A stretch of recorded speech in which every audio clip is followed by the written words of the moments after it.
Welcome back. This is the AFCON Daily Show on Citi TV. My name is Nathan Kosho, proudly brought to us by Bet Power. They've got the best odds, the biggest winnings, the biggest payouts. So during this AFCON season, place a bet and walk away with lots of cash in your pockets or your account or your wallets, whatever it is. Just place a bet on BetWinner and Bet Power, and win big. They are the sponsors of the show. Bet Power, many, many thanks for joining us. We appreciate the fact that you've supported us all through. And, we are happy you are with us. You'll be with us right until the end of the competition. All right, let's move on to the other part of our conversation. Let me speak to my colleague, friend, and brother, Benjamin Nketiah. Benjamin, how are you doing? I like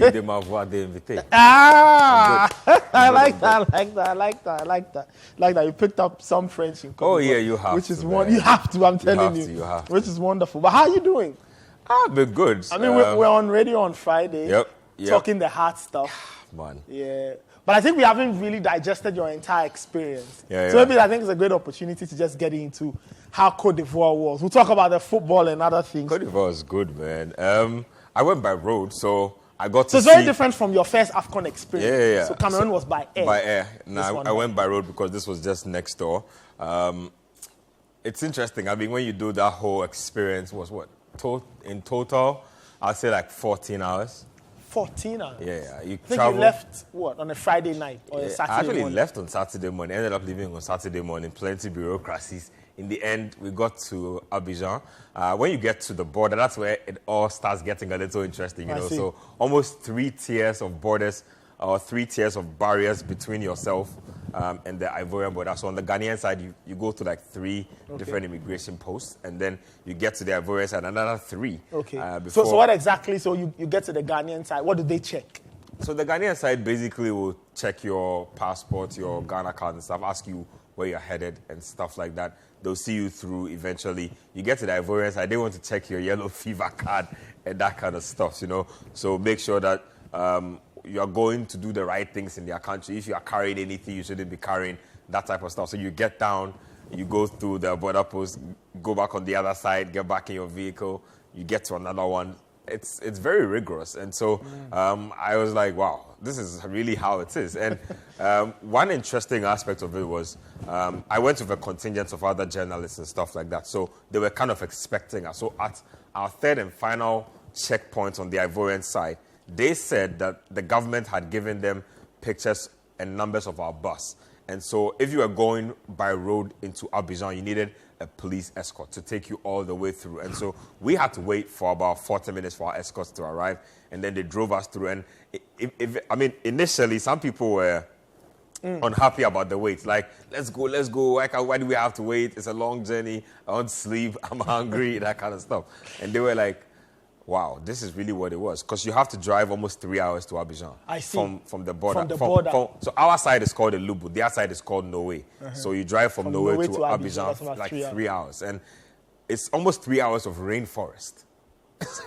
Yeah. And so a lot of people finally understood why we needed escorts. Because if you get stopped midway on those roads and somebody pulls a gun on you, really, there's nothing you can do.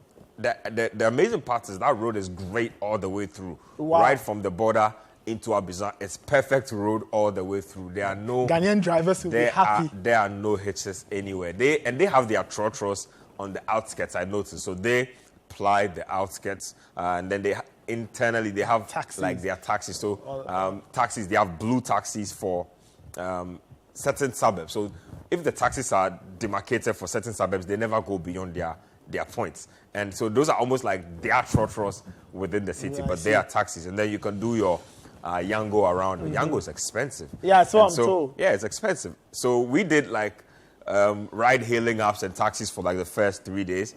And then we discovered the ferry. I said, le bateau. Le bateau, We are not going. So you're going on the bateau. We are not going on taxis or Yangos again until we're probably going out on the night and we need to have our own convenience. So that's like, what, 150 sefa?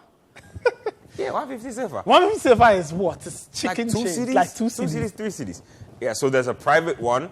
The government one is 150. The private one is 300.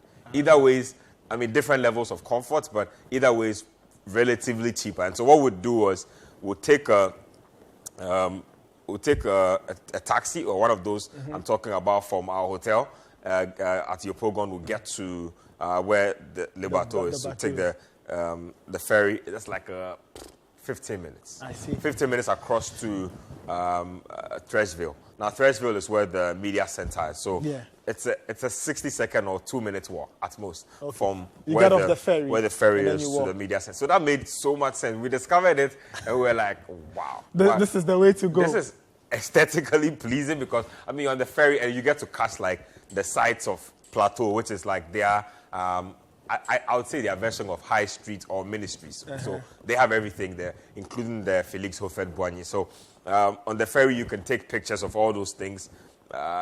You can either go to Plateau itself and take a taxi, but we'll do the direct route. So it was really a really great experience. You get to save money. You get to learn how the people move around. The ferry will close around 9 p.m.-ish. Okay. And it's almost like devastation, you know.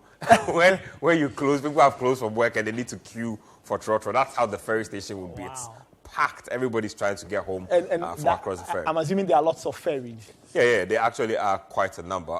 So you'd have at least, they'd move between 10 to 15 minutes of each other.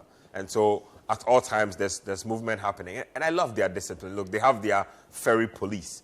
And nobody stands in a huddle or scatters around. It says, everybody behind the rope, everybody form a line. You know, from the line, you're not going anywhere. Not going anywhere. And I realized this about them. They are very regimented people. I said that, like, if they say situation A should be done in ABC, it should be done in ABC. They are not changing the sequence. They are not telling you that, okay, we'll bend the rule and let it happen. No. They are not doing it that way. I see. Road discipline. I feel like they have a lot of, I would say they have road discipline, but they do man their roads well in terms of, they also have police for their roads. They have their whistles, their version of MMTTD, but they have whistles whistling at everybody, but their driving is terrible. Wow. I don't know if it's because they have great roads, but their driving is terrible. It's like, I saw like 2 or 3 people crash into each other's cars, and there was no conflict, no animosity. I'm like, wow, this must happen a lot here. Because like somebody ran into somebody's back. He was just kind of smiling. They just got down.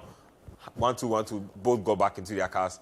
Sequence, I saw like two or three times. And there were a couple of those incidents. I found it really funny. Food though, man, that made me miss Ghana. Because Ghanaians talk about not having enough variety of food. Not having, we are lying about that stuff, man. Ivorians have very limited variety in terms of food, and they try to give you a checker with everything.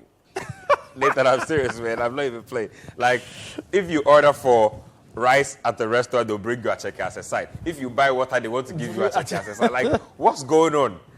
They also have a little bit of the plantain thing happening. You know, Cameroon had it on a major level, but I feel like Cote d'Ivoire also like their plantain, not as crazy as Cameroonians, but they also like to add plantain to virtually everything they do. All in all, look, I'd say that for people who've been through at least 2 or 3 wars in the past couple of years, they're pretty warm people, pretty nice people. I mean, Ivorians generally are nice. I mean, I know a fair few. So, pretty nice people. I felt like, I mean, initially, when you come across people and they figure you don't speak any French at all, they're looking at you like, you know, it's like that. It's like that with a lot of Francophones. They don't quite understand that not everybody speaks their language. So when you are in their country and you can't communicate. I figured that the educated Ivorians are the ones who speak a little English. Because a lot of the Ivorian colleagues I ran into at the media center did speak pretty good English. So they could communicate to me for the most part. But a lot of the people I ran into on the streets, it's strictly French. And they'll look at you like, my guy, you know, that kind of thing. It's really funny. But all in all, I think that they've held a pretty good tournament. Tournament isn't over yet. It's had its own hitches here and there. What I haven't liked about it at all is the level of visibility and branding. You can tell that internally, right? Say TV studios spending money on pundits to come do analysis. They've done a lot of that. So Jibril Cisse is literally permanently on Jibril Cisse is there. Yeah, he's permanently on Ivorian TV alongside Willie Bolly. Wilfred Bonny. Yes, Wilfred Bonny. Yes, Wilfred Bonny. And then they've had Roger Miller. They've had Gernot Raw. So they have a pretty solid lineup. I mean, their studios have like a fan base to it. So they have like individuals dressed in Ivorian jerseys with their vuvuzelas. It's all great, but the visibility isn't that good. So coming from the borders, literally nothing to show that there's an AFCON happening. I did pay a visit to the airport as well to meet a few friends. Same. You don't get the sense that... Even at the airport? Listen, there's one or two isolated, a banner here, a flag there, a cutout there, but I saw Qatar 2022. And I say that it's unfortunate, but I'll hold everybody to that type of standard. Look, those people will let you feel right from when you get on the plane to when you land on their soil that there's a World Cup happening. From flight attendants to immigration officials, they either have a brooch on, they have some form of World Cup paraphernalia. When you get out, there's a World Cup mini statue to take a picture by. There's a fountain. Like, you feel it. When you get out of the city, everywhere is draped in World Cup colors. And so you could not hide from the fact that there was a tournament happening. But it's not the same with the Ivorians.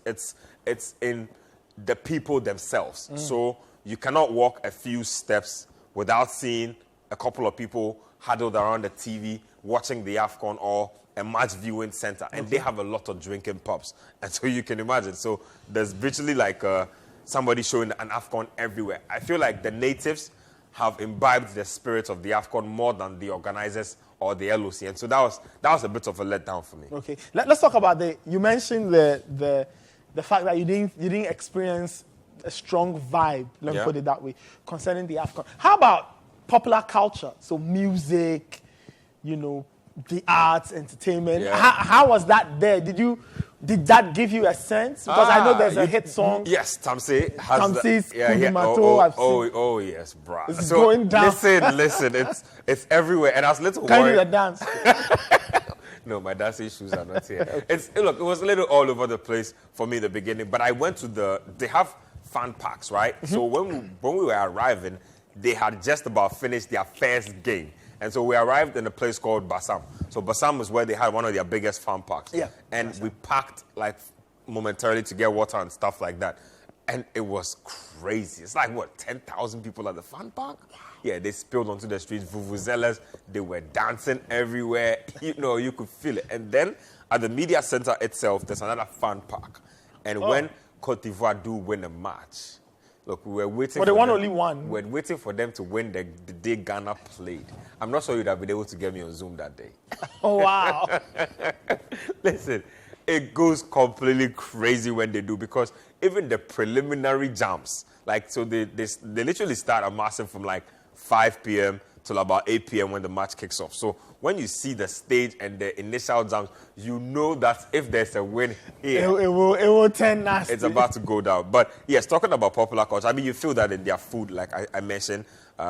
They like their onions as well. I don't know if it's fried onions they do. They add that to everything they eat. There are checkers in the building. The music is very prevalent. You go out, you see a few places. So Tamsi song is the hottest jam? It really is. And then there's the theme song of the Magic System in there. It's pretty hot as well. So I've seen a couple of people who've engaged in making cloth with the AFCON.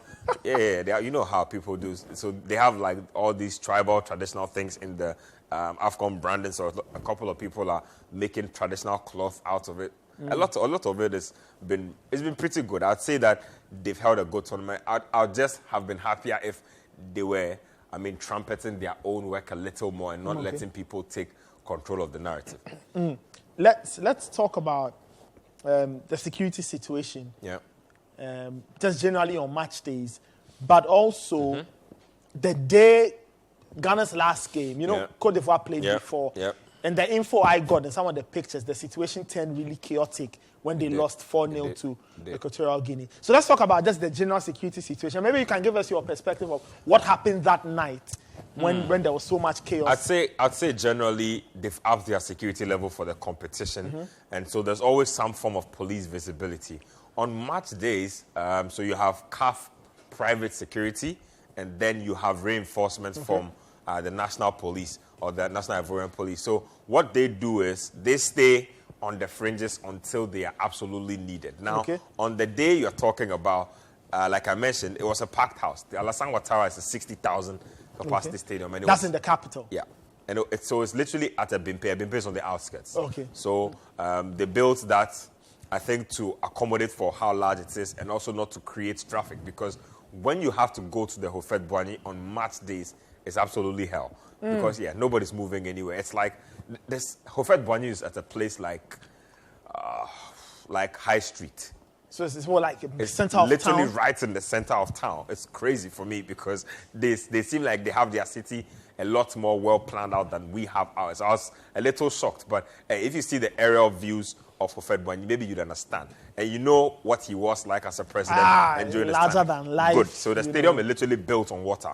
Parts of it is built on water. So it's part of the extravagance. Yeah. You know, it's uncomfortable. Houphouët-Boigny was very extravagant. You know, it's uncomfortable to place a stadium here, but I will do it anyway, that kind of thing. And so the Bimpe is a little more on the outskirts, bigger.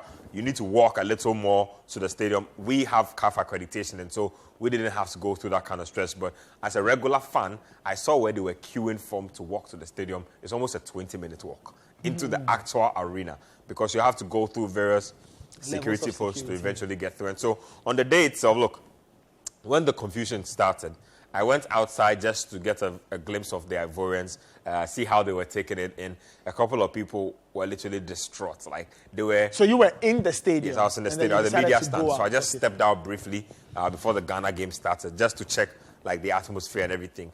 They were stunned. People, I told you, there was a guy who was laying with his friend. They were laying on the floor, spread eagle. They were there for like 10, 15 minutes. They couldn't move.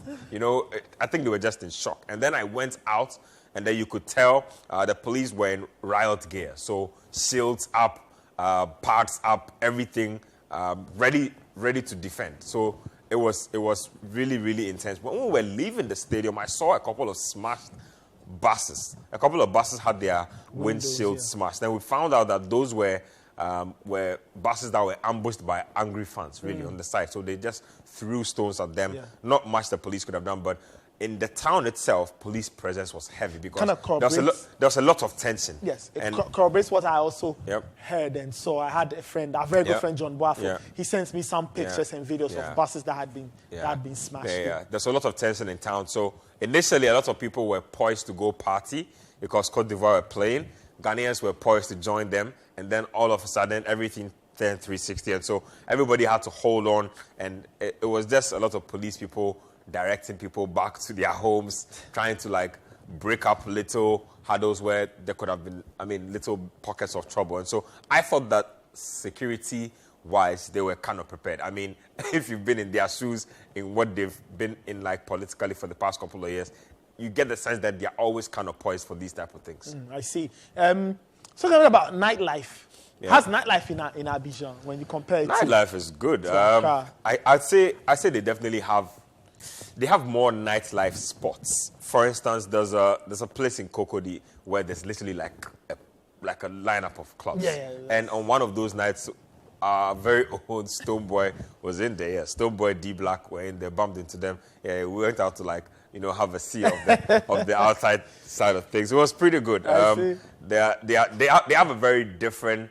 Did you get to experience the marquee, the little restaurants, eateries? I did actually. That's where I had my first taste of Acheke. So, Charlie, it was hell trying to translate. It was myself, Felix Romack, and Ben Owusu-Boakye of Daily Guide. So we're actually trying to navigate our way through. That was very interesting. Nightlife was good. And I think their nightlife kind of makes a lot more sense because, in Ghana here, table culture has taken over, where if you go to a club, you need to buy a table to be able to sit. These people do something where there's tables. There's no option. You have to sit at the table, but you pay for only what you drink. Okay. So if you come, say, there's 10 bottles of champagne, you drink one, you pay for the one, you go away. So that's pretty decent. And I just feel like Accra has picked up this Miami vibe in like the last 3 years, especially because of December. So I'd say, look, Accra's most vibrant club is probably more vibrant, but generally they understand vibe more. They understand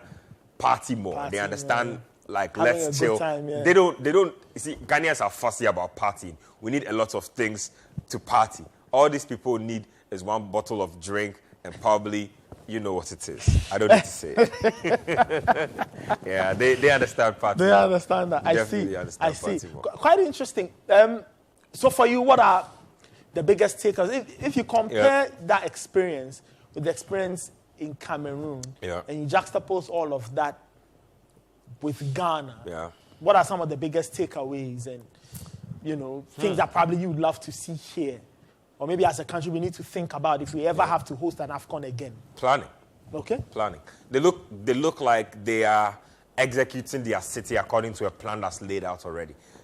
They have their own issues, but they look like a city that's well planned. Like if you look at Abidjan, you don't see a lot of bad structures in unwanted places.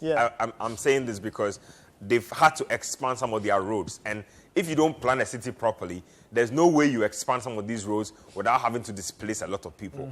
And so you get the sense that their city planning is on point. Okay. Look, I don't think taking videos on the road does justice. You need to see drone shots to actually give you a good sense of what you're looking at. So planning is definitely high up for me. As far as the discipline is another thing for me. Like I was telling you, they don't pass where they don't need to pass. Like if there's a demarcated zone for here and they say walk here, everybody walks there. Nobody tries to defy the rules. If we go into a restaurant and we need to form a queue to be able to get our food, everybody's in the queue. So there's a very good sense of orderliness in their society. What I don't like too much, sanitation is not great. I see. It's not a strong point for them. I didn't see it as a strong point for them. I feel like for people with such order, they should take their sanitary issues a lot more seriously. Okay. That would be a little more interesting. And marketing, they don't seem to. How would I put it? If I'm not a Ghanaian telling you that Abidjan is this and that, you wouldn't know, because French people aren't making that much noise about it. They themselves need to market themselves a little more. I feel like they are bigger than what the continent sees. They have more to them than what the continent sees. They have a lot of good cities. They don't have just Abidjan. Yamoussoukro is bustling. San Pedro is a beautiful place. They need to market a lot more of those things out there. While the football is great, while the AFCON captures a lot of what you do, you need to actually go out there and deliberately put out your own narrative of what your city is. I think they should do that a lot more. And then you also will talk about academies. I think there's quite a number of football academies around. A couple of them are scattered in their remote areas, so I couldn't get a chance to visit them. But they are deliberate about their football. They are deliberate about grooming talent. And so those are some of the things we need to learn from them, really, as a nation. As for the orderliness and discipline, I think they have it as a people. It's definitely something we can learn. All right, Ben, thank you so much on sharing your experiences with us from Abidjan. I'm sure there are lots more untold stories. Yeah. You can get too far away on the camera. Ben, thank you so much. Thank you for having me. Interesting thoughts from Benjamin Nketiah. He's back from Abidjan. He was there covering the AFCON for Citi FM and Citi TV and Citi Sports Online. And you can only get the great stories right here on this show, the AFCON Daily Show, proudly brought to us by Bet Power.